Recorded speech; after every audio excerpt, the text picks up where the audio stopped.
Сәлеметсіз бе? Мен Мұрат апамын. Әмір, қайда келдің сен? Кітапханаға. Керемет, кітапханаға не үшін келдің? Оқуға. Оқуға. Сен ертегі оққанды жақсы көресің бе, бала? Иә, бүгін әжең саған қасқыр мен лақ ертегісін оқиды. Иә? Ал бірде өзеннің жоғарғы жағында қасқыр, ал төменгі жағында лақ су ішіп тұрыпты, иә? Лақты жегісі келген қасқыр айла іздеп бастайды. Мен ішетін суды неге бұлғайсың дейді. Ол айқайлап. Сонда лақ Қасеке, бұныңыз жала ғой деп шыпылықтап, ағлап қорқа бастайды, иә?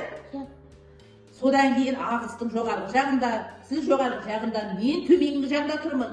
Мен ішкен су сізге лайланбайды, бармайды деп лақ ақталады, иә? Қасқыр, сен өткен жылы менің әкемді қорлағансың дейді. Сонда лақ тұрып, мен өткен жыл туған жоқпын, Қасеке дейді. Бұл шындық емес қой, деп ағлап ақталады, иә? Сонда ашуға булыққан қасқыр не дейді? Әдепсіз, неге қарсы сөйлейсің деп лақты бас салып жемек болады. Сонда лақ сайдан қайда қашады? Секіріп қашып кетеді. Лақ қашып бара жатып, қасқырдан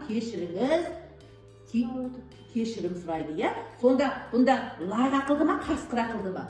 Лақ ақылды болды. Қасқыр қандай кейіпкер? Жаман кейіпкерді. Лақты жегісі келеді, иә? Лақтың ақылдылығы кешірді. Мына жерде Әмір балам қандай кейіпкерді білесің? Көрсетші ғана әжеңе. Мынау қандай кейіпкер? Айта ғой. Жаман кейіпкер. Мынау жаман кейіпкер қасқыр, иә? Қасқыр не істейді, Әмір? Не істеді ол? Ертегіде қасқыр не істеді? Не істеді? Кімді қорқытты? Лақты. Міне Лақ қайда? Лақты қасқыр қорқытады. Қандай қорқытатын қасқыр, иә? Лақ өте ақылды, өте кешірімді, қорыққаннан қасқырдан қашып, сайға қашады. Әмір, ертегінің соңында лақ не істейді? Айта қойшы.